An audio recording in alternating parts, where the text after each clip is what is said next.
The Jungle Book exhibition is fascinating for the way it tells the story of how it was made, the people that contributed to it, and its impact on animation. Jungle Book is one of these exhibitions that Andreas Deja, the curator, bring it to me as an idea. It's like, what do you think about doing this exhibition? I thought that it was a wonderful idea after having the World War II. And I thought that Jungle Book could be a fresh air after a heavy exhibition like the World War II. So it was wonderful. It was a lot of fun working with Andreas Deja during the whole process, creating this exhibition, putting together all this beautiful art with a lot of cell setups, beautiful backgrounds. And I think it turned very nice. Paul is very happy after leaving the exhibition because it's a good experience. It's full of nice colors. It's like walking into a children's book.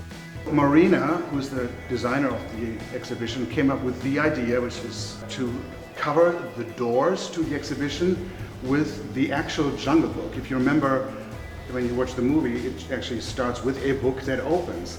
Well, we got a high-res scan from the archives of the original book, and that's on the door as you walk in. So when you open the door, you open the book and you walk into the movie, and I think that's a really fantastic item.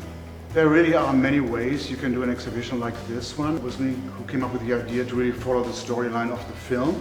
So you really relive Mowgli's adventure and meeting all these characters in the exhibition. And then along the way, you find out about the makers, the artists, and the animators. So it's an educational thing, and it's a highly entertaining way of seeing a show like this. I like all the drawings that the animators came up with. I mean, these 9 old men who worked on the film, people like Ollie Johnston, Frank Thomas, and John Lounsbury.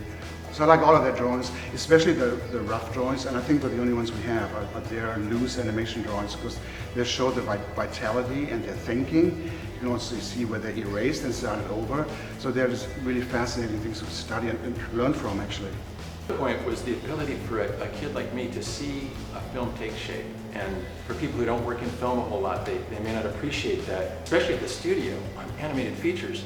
There are hundreds of people involved, all with a certain craft and technique and genius all their own. And all this stuff has to be built together into a thing that in the end makes all that completely invisible.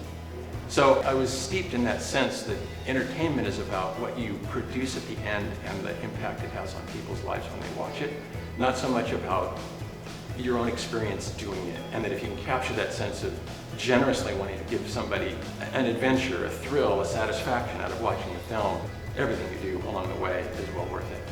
There's so many wonderful things to see, and it's difficult to choose a favorite. But one series of sketches caught my eye, and that was Milt Kahl's sketches of Shere Khan.